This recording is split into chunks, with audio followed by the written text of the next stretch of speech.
Vous imaginez la différence entre moi et là?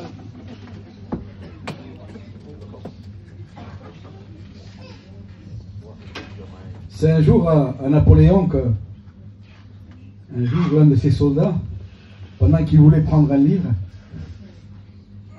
et Napoléon n'était pas très grand, et le soldat à côté a dit: attendez, je suis plus grand. Et lui il a répondu: non, vous n'êtes pas plus grand, vous êtes plus haut. Donc nous ne sommes pas plus grands. Le grand, c'est lui. Que personne ne s'abuse de soi-même, dit la Bible. N'ayez pas de vous-même une opinion trop haute. Que Dieu nous aide à marcher dans sa parole et à vivre la vie de Dieu dans toute la simplicité. Je suis conscient que nous vivons des temps difficiles, des temps compliqués, où parfois ça ne va pas comme on voudrait. Il y a de l'adversité, il y a des combats, il y a des projets qui échouent. Des fois on trace notre vie comme ça, et à un moment donné il y a de l'obstacle, de l'opposition, il y a des inconvénients, il y a des tout à coup qui viennent, qui ne faisaient pas partie de notre programme, de ce que nous avions prévu. Et voyez-vous, la vie de l'homme sur la terre, disait Job, c'est celui d'un soldat. On doit toujours combattre contre une chose ou contre une autre. La Bible dira: vous n'êtes pas des cas spéciaux. Il dit: tous vos frères sont exposés au même combat que vous. Donc, si ce matin, on pourrait se sentir comme victime de quelque chose en disant: c'est toujours moi, ça ne va toujours pas comme je voudrais. L'autre, on a chacun nos luttes. On a tous nos combats. On a tous nos imperfections. On a tous nos qualités. Donc, il faut apprendre à se respecter pour ce que nous sommes. Si quelqu'un a reçu un talent, eh bien, que Dieu soit béni. Si d'autres en a reçu 5, eh bien, que Dieu soit béni aussi. Que celui qui a 5 ne méprise pas celui qui a 1, et celui qui en a reçu qu'un ne méprise pas celui qui en a reçu 5. Il faut apprendre à se contenter de ce que nous avons reçu. Parce que le plus pauvre a reçu le minimum, un talent. Et un talent, ça fait 49 kilos d'or. Donc avec 49 kilos d'or, je ne suis pas pauvre, je suis riche. L'homme le plus heureux sur la terre, ou le foyer le plus heureux sur la terre, c'est celui qui se contente de ce qu'il a.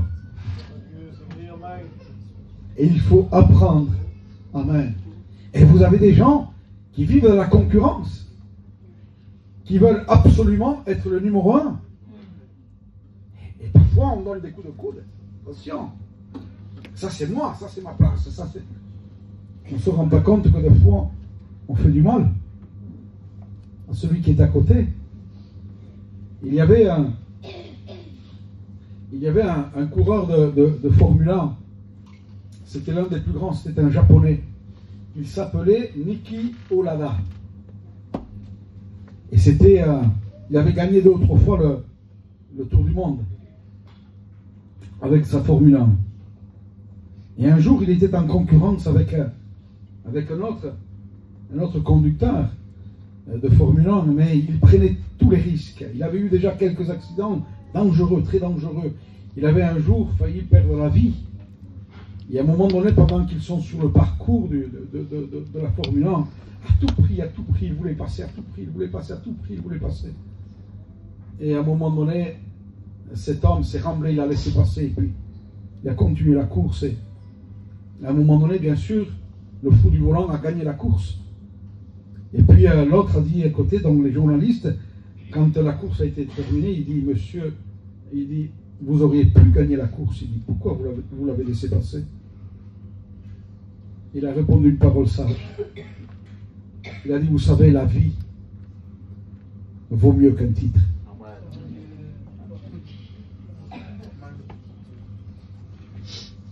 Ce qui est important, ce n'est pas nos places, ce n'est pas nos titres.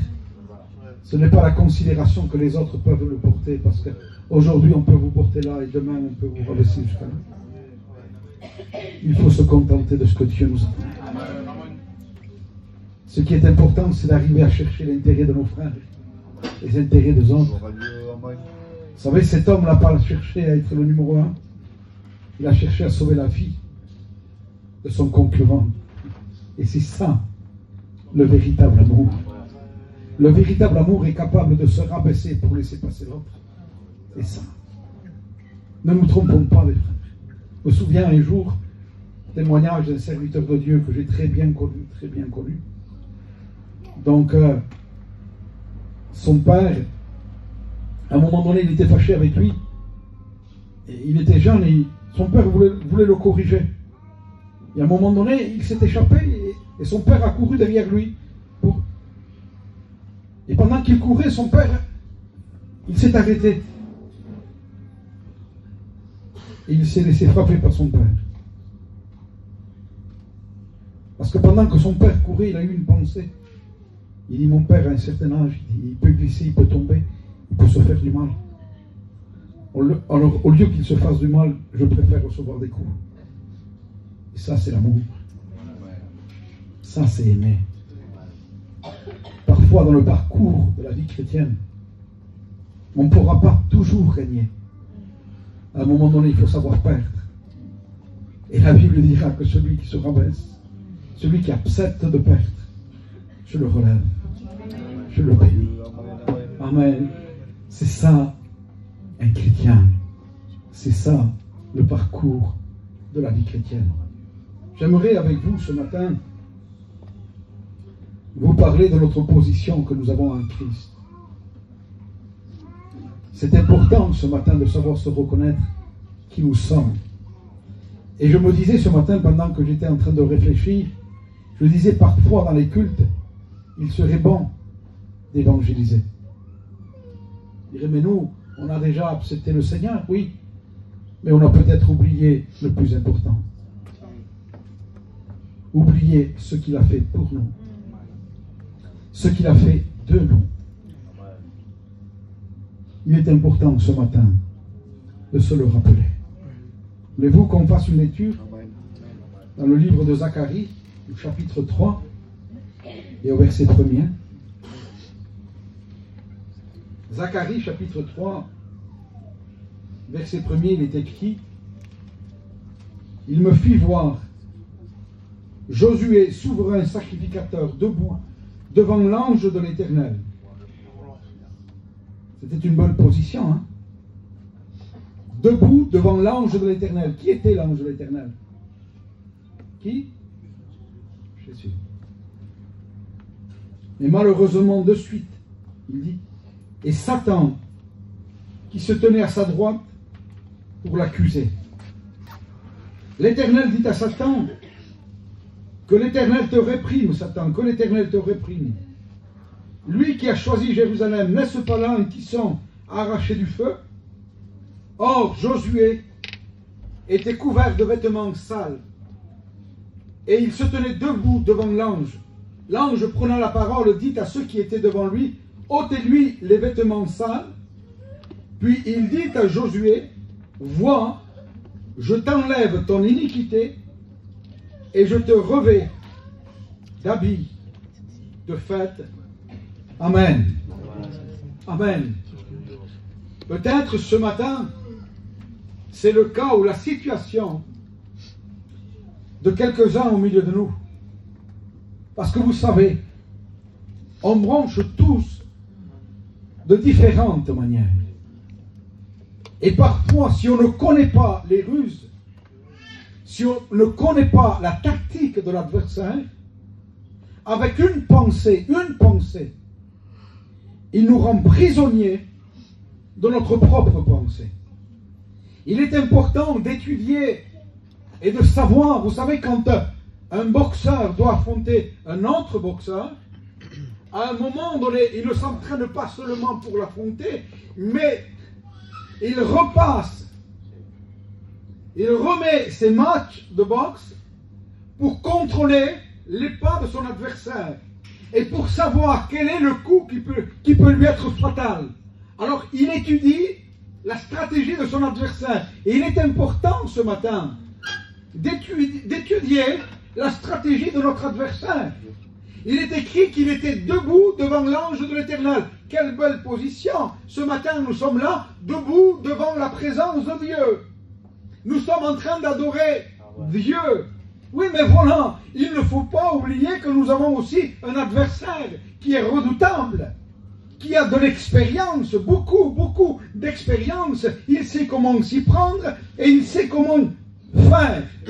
Alors à un moment donné, il dit que Josué, souverain sacrificateur, qui malheureusement avait été déporté, et pendant qu'il avait été déporté, qu'il se trouvait sur une terre étrangère, avait péché contre Dieu parce qu'il avait pris des femmes étrangères, ce que Dieu n'avait pas permis.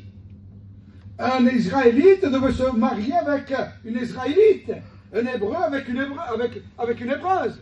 C'était comme ça. Mais dans les terres étrangères, là, il était déporté. Malheureusement, il s'était marié avec une femme étrangère. Et Dieu avait dit, c'était interdit cela. Mais à un moment donné, il va revenir sur la terre d'Israël. Mais voilà, il a un problème. C'est qu'il a péché contre Dieu, il a désobéi contre Dieu, il est souverain sacrificateur, il se tient dans la présence de Dieu, mais Satan est là pour pouvoir l'accuser, pour pouvoir le rabaisser. Et parfois, dans le parcours de notre vie chrétienne, bien qu'on se tienne dans la présence de Dieu, bien qu'on accomplit la volonté de Dieu, ça ne vous arrive jamais de pécher? Ça ne vous arrive jamais une mauvaise pensée? Ça ne vous arrive jamais une parole que vous n'auriez pas dû dire? Ça ne vous arrive jamais dans le foyer déclencher une dispute? Ça ne vous arrive jamais avec les enfants? Ça ne vous arrive jamais avec les voisins?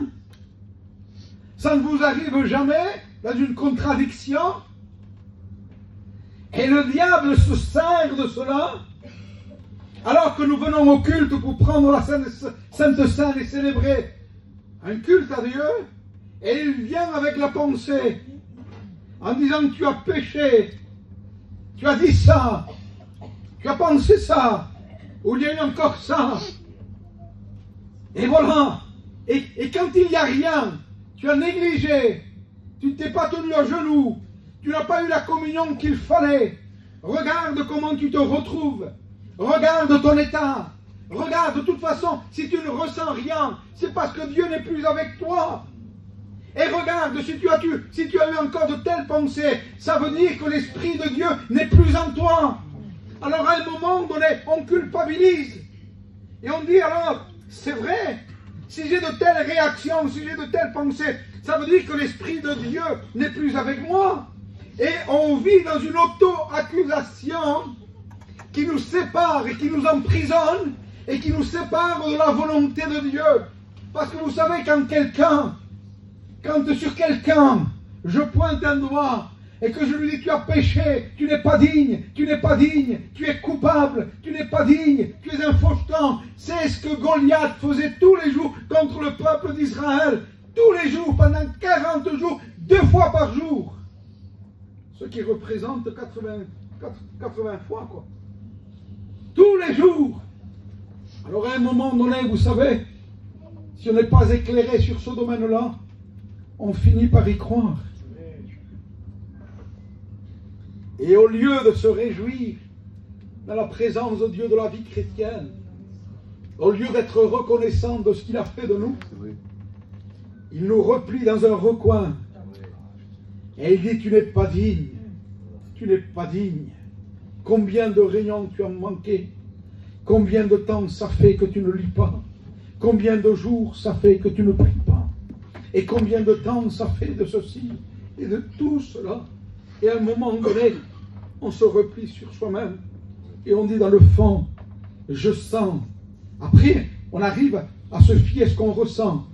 Je ressens que Dieu n'est plus avec moi. Alors à un moment donné, il nous disqualifie. Et on se replie. On se replie.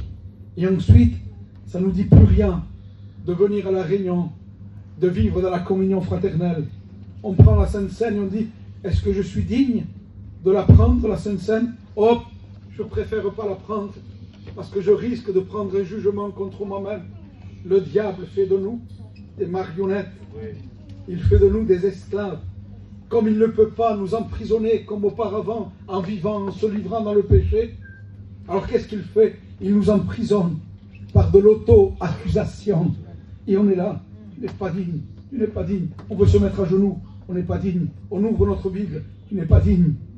On veut chercher les frères, tu es un faucheton, tu joues la comédie. Si tu serais un chrétien, tu n'aurais pas fait ça, tu n'aurais pas dit ça, tu n'aurais pas fait comme ça.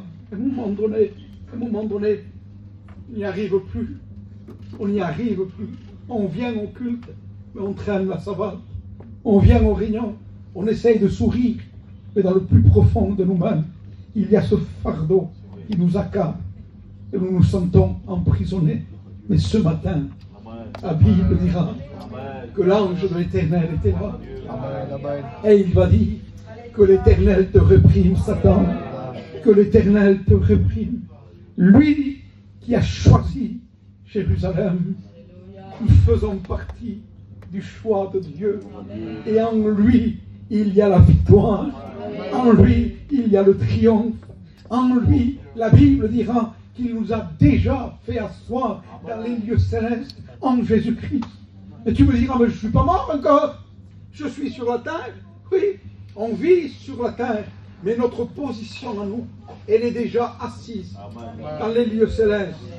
En Christ, il a fait de nous des vainqueurs et plus que vainqueurs. Il dira, je vous ai donné le pouvoir de marcher sur les serpents et sur les scorpions et sur toute la puissance de l'ennemi. Un soldat, c'est ça. Un chrétien, c'est ça. J'ai péché, mais je me le relève. J'ai péché, mais je demande pardon. J'ai péché, je le confesse à Dieu. Je m'en sors pas, je viens voir mon pasteur. Je n'y arrive pas, je viens voir mes frères. La Bible dira ces paroles. Ne te réjouis pas, ennemi de mon âme. Ne te réjouis pas, il dit, car si je me suis assis pour un instant dans les ténèbres, il dit, je ne resterai pas là. Il dit, je me lèverai et Christ sera ma lumière. C'est lui ma lumière. Frère, tu n'es pas obligé de vivre sous l'auto-accusation. Tu n'es pas obligé. Tu es libre en Christ, notre Sauveur. Tu es libre. Un chrétien, c'est quelqu'un qui marche constamment sous l'aspersion du sang de Jésus. Constamment.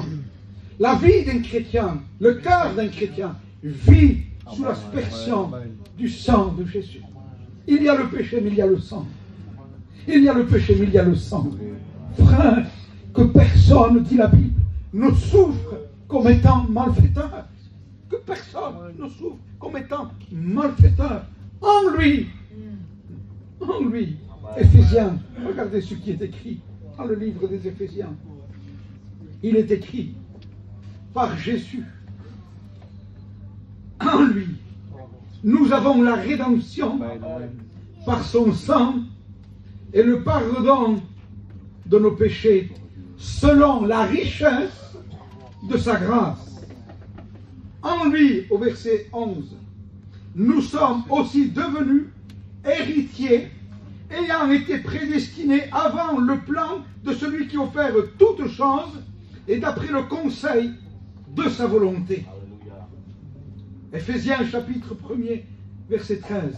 En lui, vous aussi, après avoir entendu la parole de vérité, l'évangile de votre salut, en lui, vous avez cru et vous avez été scellés du Saint-Esprit qui avait été promis. Au chapitre 2, verset 2. En lui, tout l'édifice bien coordonné s'élève pour être un temple saint dans le Seigneur. En lui, vous êtes aussi édifiés pour être une habitation de Dieu en esprit. En lui, nous avons par la foi, par lui la liberté de nous approcher de Dieu avec confiance. Que Dieu soit béni. Que Dieu soit béni ce matin. Nous sommes en lui. En lui. Nous avons tout en abondance. Et le diable voudrait te dire, tu n'es pas digne. Il n'y a plus de rémission pour toi. Tu es condamné. S'il revient, tu es perdu. Tu es perdu. Frère, 1 Corinthiens, chapitre 1er, verset 30, il est écrit, il s'est fait pour nous sagesse, justice, sanctification et rédemption. Il s'est fait pour nous. Oui, mes frères, j'ai un combat, t'inquiète pas. Il s'est fait pour toi. Il a été pour toi. Il est important ce matin de rentrer dans ça. Parce que si on n'a pas conscience de la position qu'il nous a donnée en Christ, nous allons vivre une vie chrétienne malheureuse. Et on va constamment se culpabiliser. On va marcher constamment à cloche-pied. Alors, 3 jours vous serez bien et 4 jours vous serez mal. 2 jours vous serez bien et 4 jours vous serez mal. Et à un moment donné, vous allez vaciller. Vous n'allez même pas reconnaître qui nous sommes, la position que nous avons en lui.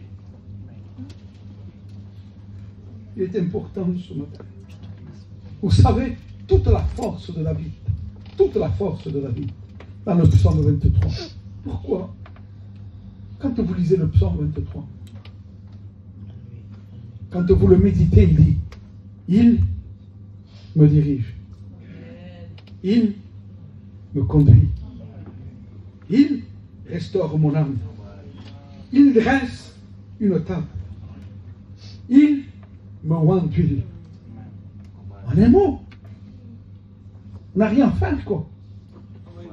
Il a tout fait.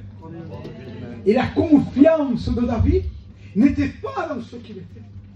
Puisqu'à un moment donné, quand il doit affronter et que Saül le poursuit, il dit, qui suis-je, moi? Il dit, je suis une puce, un chien mort. Il dit, je suis rien, moi. Il dit, rien.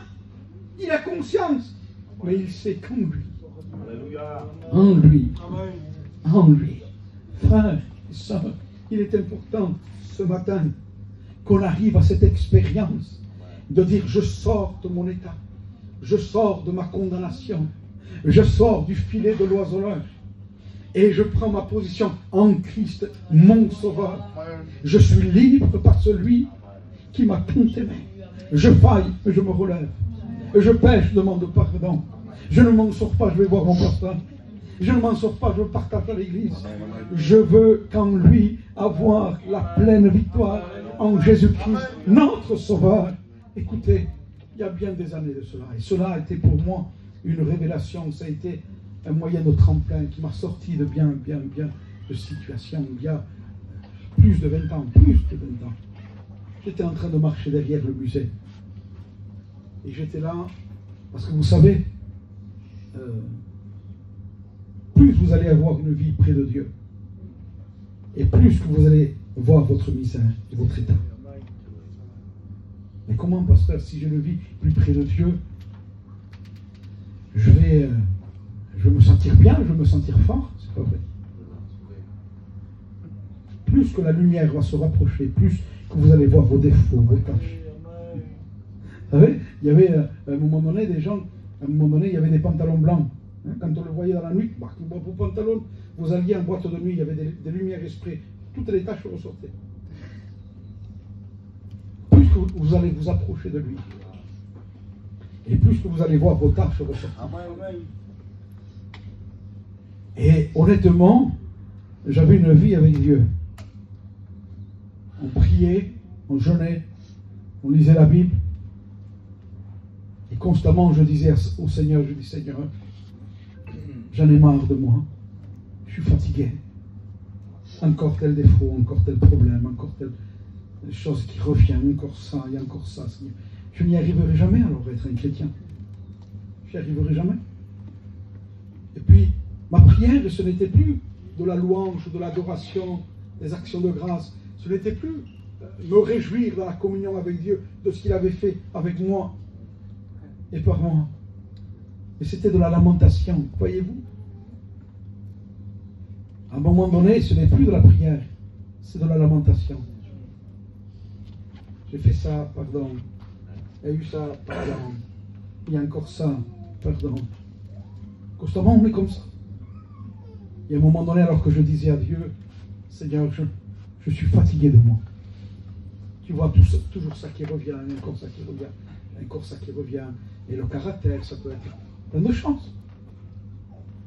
Il y a un moment donné, je vous le promets, c'est vrai devant Dieu. J'ai quasiment senti la voix de Dieu qui a parlé dans mon cœur. Et qui m'a dit, tant que tu te regarderas à toi, tu ne trouveras que des défauts, que des échecs. Ta vie chrétienne, elle n'est pas basée dans ce que toi tu es. La vie chrétienne est en moi. Je suis, il m'a dit comme ça. J'étais très jeune à l'époque.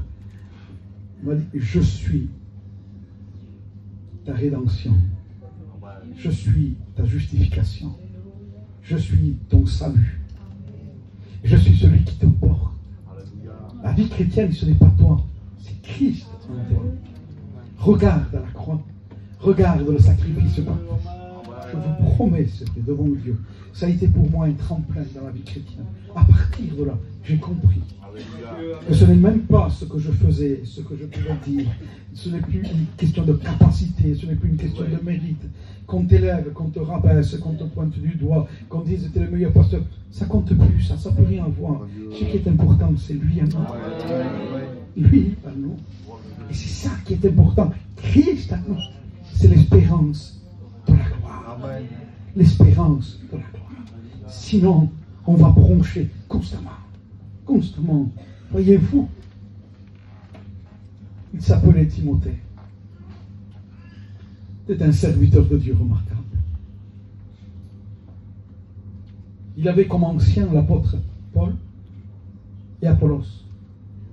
Les plus grands de l'époque. Le summum de l'époque. Apollos était, on pouvait rester assis et l'écouter pendant des heures, des heures. Un homme très éloquent et versé dans les Écritures. Il avait été le pasteur de l'église de Corinthe, l'une des églises les plus compliquées en ce temps-ci. Et à un moment donné, Timothée, qui vient d'une famille chrétienne, sa grand-mère était chrétienne, sa mère était chrétienne, il vient déjà d'une descendance chrétienne. Un homme de Dieu remarquable, à qui Paul fait confiance. Il devient collaborateur même de Paul. Et à un moment donné, il se fie à ce qu'il ressent. À un moment donné, des pensées viennent. Des hommes se lèvent contre lui. Il est fatigué, il est découragé. La situation se complique. Les choses ne vont pas comme il voudrait. À un moment donné, il y a des contradictions. Des hommes qui viennent avec des fausses doctrines. Des hommes qui viennent pour le troubler. Et à un moment donné, il commence à baisser les bras. Et l'apôtre Paul est obligé de lui écrire. Et il lui dit, Timothée, fils, mon fils Timothée. Il dit, je t'exhorte, ranime la flamme que tu as reçue par l'imposition de mes mains.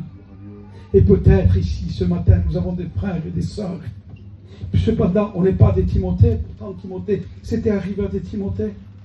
Il y a peut-être des frères et des sœurs qui ont perdu la flamme, le feu de leur premier amour.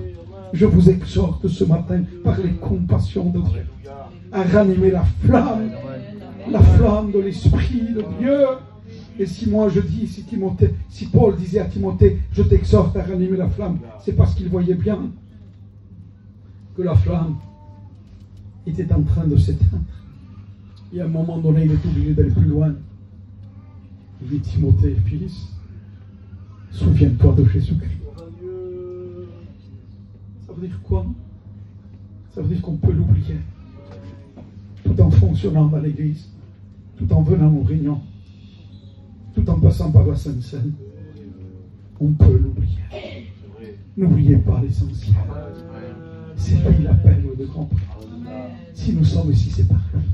Si nous sommes ce que nous sommes, c'est grâce à lui. N'oubliez pas, on n'ira pas au ciel à cause de... parce qu'on a donné 20 € à l'offrande. On n'ira pas au ciel parce que nous avons fait des bienfaits. On n'ira pas au ciel parce que nous avons été missionnaires. On n'ira pas au ciel parce que nous avons un ministère. On n'ira pas au ciel parce qu'on chante des cantiques. On va au ciel que par lui. Que par lui. Et ça, on ne doit pas l'oublier. Tu es peut-être ce charbon qui s'est refroidi. Vous connaissez cette histoire? Timothée était en train de perdre la flamme de son premier amour. Et si on perd le feu, c'est ce que le diable veut faire. Avec les pensées, avec l'accusation, avec la condamnation, il veut nous faire perdre le zèle, la hardiesse, l'amour pour Dieu, le feu que nous avions reçu. Si on rentre dans l'accusation, on perd ça. Et Paul ranime. C'est ce que nous voulons faire ce matin. Ranimer. Oui, mais tu me diras, mais pasteur, il ne me reste plus qu'un aluminium qui fume. L'aluminium qui fume. Plus rien, pas grande chose.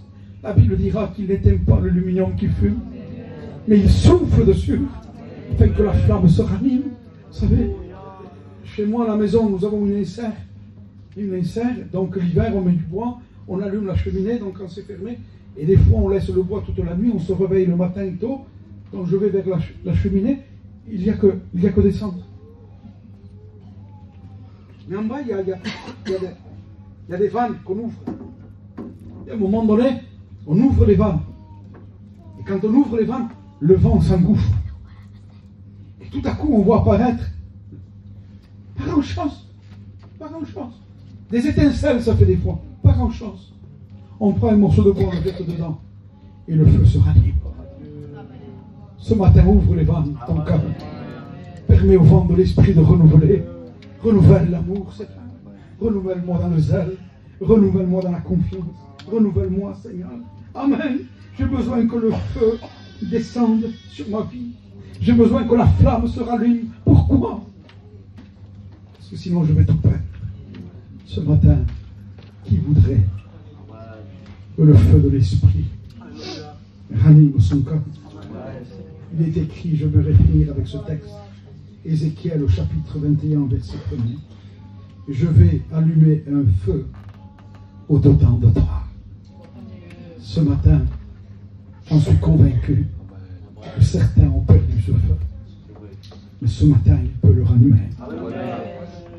Qui voudrait ce matin que Dieu souffle de son esprit pour que le zèle, l'hardiesse, ce que nous étions, on puisse redevenir. L'avez-vous compris, le Seigneur?